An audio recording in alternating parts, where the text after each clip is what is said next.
Hey parents, we have some awesome, exciting things coming up this weekend. First, there's a day retreat to Wilderness Camp that Ashley is leading, and you can sign up by the end of the day today. That's Friday. Today's Friday.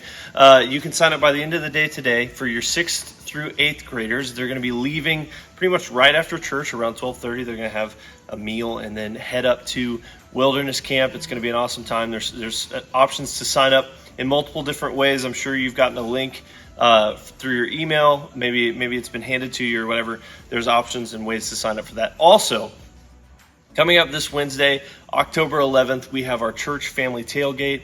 That is going to be a fun event. We're going to be outside the building. We're going to have cornhole tournament. We're going to have bucket golf. We're going to have walking tacos, a salsa competition, not dancing, but a salsa competition. We're going to have apples that you can dip and coat with all sorts of things, and a bonfire with s'mores, activities for the whole family. It's going to be a blast. So we encourage you to be there. It's 5:30 to 7:30 p.m. We encourage you to come hang out with us at the church. It's going to be a good time.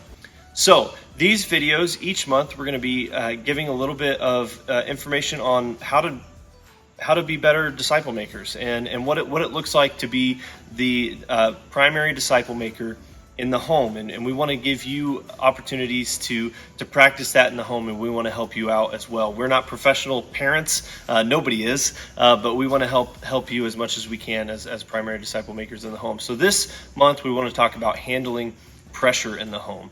The truth is, our kids have a ton of pressure on them from multiple different sources, and sometimes whether it's a little bit of pressure or a lot of pressure, our kids make it grow. They multiply it in their own minds. So when it comes to things like grades or sports or whatever it might be, the pressure that they put on themselves is very, very heavy. And we want to do everything that we can to be proactive in showing them the grace of Jesus in the middle of that. These kids might experience pressure even when you haven't even said anything about it.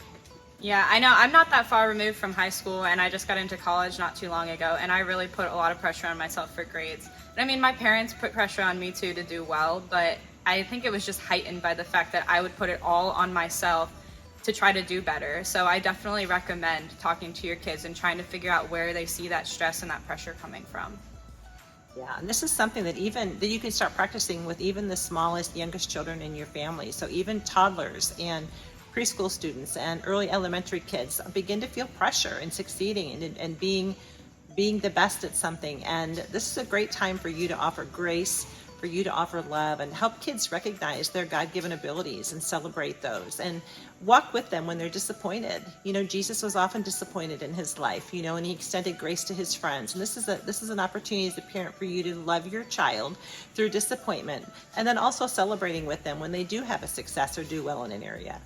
Yeah, it's so important to celebrate wins as well as recognize failure and walk through disappointment with our kids and show grace at every opportunity, because that's what Jesus would do for us, and that's what he does for us actively. So we encourage you to do that in your own home, dealing with pressure.